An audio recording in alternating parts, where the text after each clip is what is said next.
ce soir, on a prévu un débat sur l'islamophobie, racisme d'État. On trouvait que c'était important parce que avec la situation politique en ce moment, c'est important de préciser les choses et exactement ce qui se passe aussi, les différentes lois qui sont en cours, les différentes positions.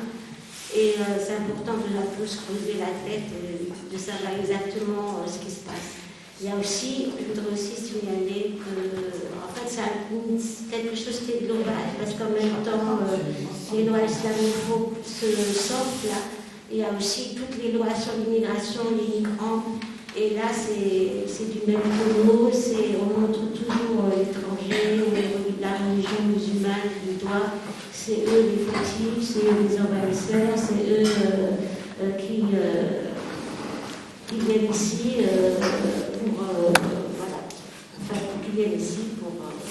Et donc l'extrême droite n'a que ce mot à la bouche, dehors l'immigration, dehors montrer du doigt la religion musulmane, les femmes musulmanes qui portent le foulard. Et tout est fait dans ce sens-là, et de plus en plus, les lois qui sont votées sont dans le sens du Rassemblement national. Et donc, on sait que c'était important pour nous de clarifier nos positions, aussi de voir ce qu'on peut faire contre ça. Je pense que c'est important aussi, voilà. Donc, la soirée va se dérouler un peu en deux temps. Je vais donner la parole tout à l'heure à Éléonore qui va parler pour les jeunesses anticapitalistes. Et après, je donnerai la parole à Grégoire qui parlera de Strasbourg. C'est une liste municipale où le NPA s'est engagé avec d'autres organisations et on racontera un peu la situation. Et après, bien sûr, je donnerai la parole à Afisa qui nous éclairera sur toutes ces problématiques. Voilà, merci. Bonsoir à toutes et à tous. Donc, aux Jeunesses anticapitalistes, nous intervenons également donc, sur les luttes antiracistes et contre l'islamophobie. La jeunesse, elle subit ces discriminations de plein fouet et les répressions à son égard sont extrêmement violentes.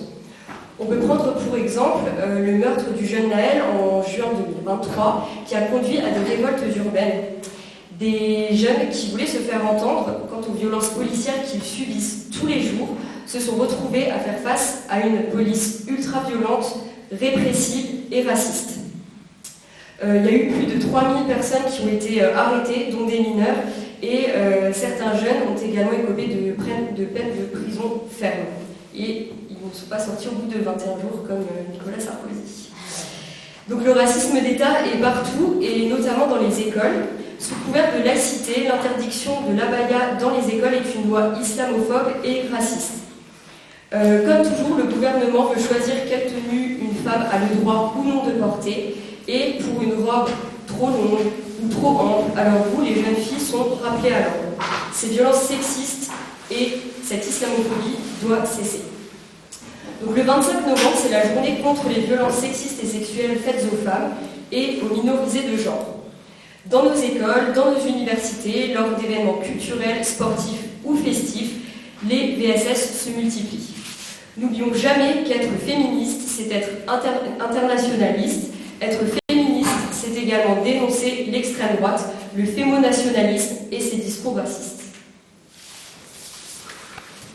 On voulait aussi revenir sur quelques éléments de contexte local à Strasbourg qui témoignent de la banalisation des discours et agressions racistes islamophobes.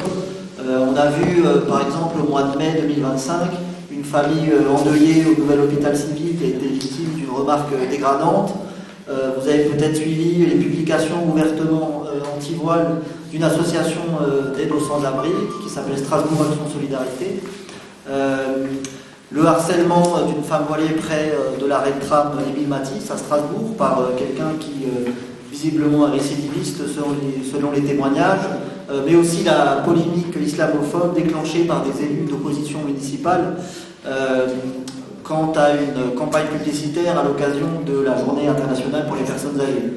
Et donc ces actes et discours islamophobes sont en hausse et ils façonnent aussi malheureusement l'actualité politique et quotidienne locale. Il y a quelques semaines, nous avons annoncé avec la liste Strasbourg c'est nous la candidature de Cem Yoldaş pour les élections municipales de 2026.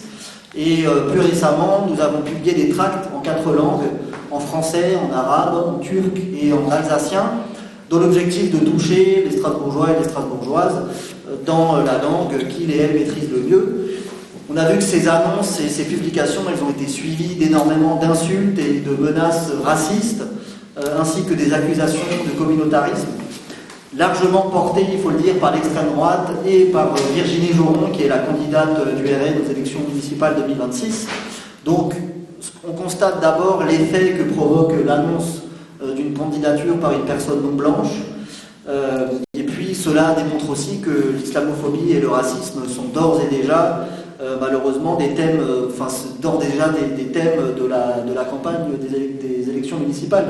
À l'heure où l'extrême droite est aux portes du pouvoir à l'échelle nationale, où la menace terroriste d'extrême droite est un risque majeur, où les musulmans et musulmanes sont traités comme des ennemis intérieurs, il est urgent pour nous d'avoir une campagne et une municipalité résolument antiraciste et antifasciste, parce qu'on a aussi vu, par exemple, du côté de la municipalité actuelle qui s'annonce de gauche, que les actions concrètes manquent, et pire que Madame Jeanne Barzéguian a même participé à la campagne contre le rappeur Médine en refusant de participer aux universités d'été de Europe Écologie Les Verts. Avec Strasbourg c'est nous, on a imaginé, on a déjà des pistes et des propositions concrètes, comme le désarmement de la police municipale, des pôles d'accueil et d'accompagnement des victimes de violences policières, mais aussi on pense qu'il est primordial de renforcer les enseignements d'histoire de la colonisation et de l'immigration dans les établissements scolaires. On pense qu'il faut diversifier les options alimentaires afin de généraliser le droit à une alimentation respectueuse de toutes les convictions religieuses, un soutien financier ambitieux au réseau associatif et un maillage territorial, et puis aussi une tolérance zéro face aux discriminations à l'embauche des agents territoriaux. Dans un contexte de fascisation du débat public et face au risque de prise du pouvoir de l'extrême droite en 2027, nous devons de résister à Strasbourg. Donc on voulait aussi profiter de cette occasion pour apporter toute notre solidarité, encore une fois, à Cem Yoldaş, qui est candidat pour la liste Strasbourg c'est nous.